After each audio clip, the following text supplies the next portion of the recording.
Ich suche einfach nicht mehr die Fülle, sondern die Fülle ist mir einfach von Jesus gegeben. Also als ich 12 war, habe ich mich auf einem Camp für Kinder bekehrt. Aber irgendwie war in mir immer noch teilweise eine Leere drin. Und so habe ich dann angefangen, mich mit anderen Sachen irgendwie zu beglücken oder einfach eine Freude zu machen. Und als ich kleiner war, waren meine Eltern ziemlich großzügig zu mir und haben mir anfangs eine PSP geschenkt und ich habe gemerkt, das gibt mir nicht das, was ich brauche. Und dann habe ich einen Nintendo bekommen, habe ich eine Wii bekommen und immer mehr elektronische Geräte, aber ich habe gemerkt, das füllt mich irgendwie nicht aus. Mit der Wii habe ich, glaube ich, 5-mal gespielt und dann stand sie auf der Bühne. Und als ich älter geworden ist, mit 15, war es dann so, dass wir waren viel weg mit Freunden, waren in der Therme, waren im Freizeitpark, waren Bergsteigen, waren Segeln. Wir haben viele Dinge unternommen, aber ich habe immer nach was gesucht, wo mir mehr gibt, wo ich einfach in mir ausfüllen kann. Und als ich älter geworden bin, habe ich dann eine Freundin bekommen und habe gedacht, ja, das ist jetzt das, was mich wirklich ausfüllt und das ist das, was mir wirklich die Dinge gibt, die ich brauche. Und ich habe gemerkt, das füllt es auch nicht aus. Das gibt mir auch nicht das, was ich wirklich in meinem Leben brauche. Und dann kam mir immer wieder der Bibelvers in den Sinn und den will ich gerne mal vorlesen. Der steht in Johannes 10, Vers 10.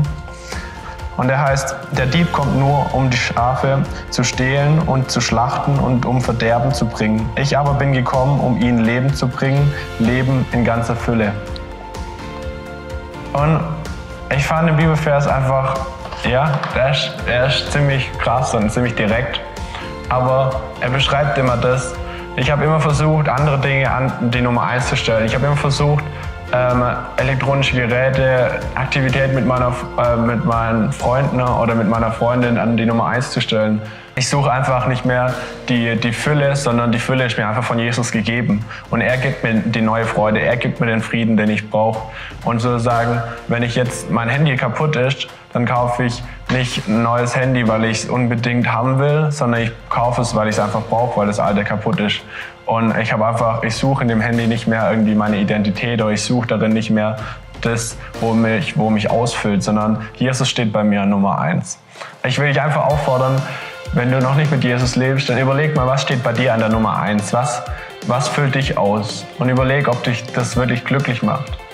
Und ich kann dir sagen, es ist wirklich Jesus, der dich glücklich macht und der dich ausfüllt.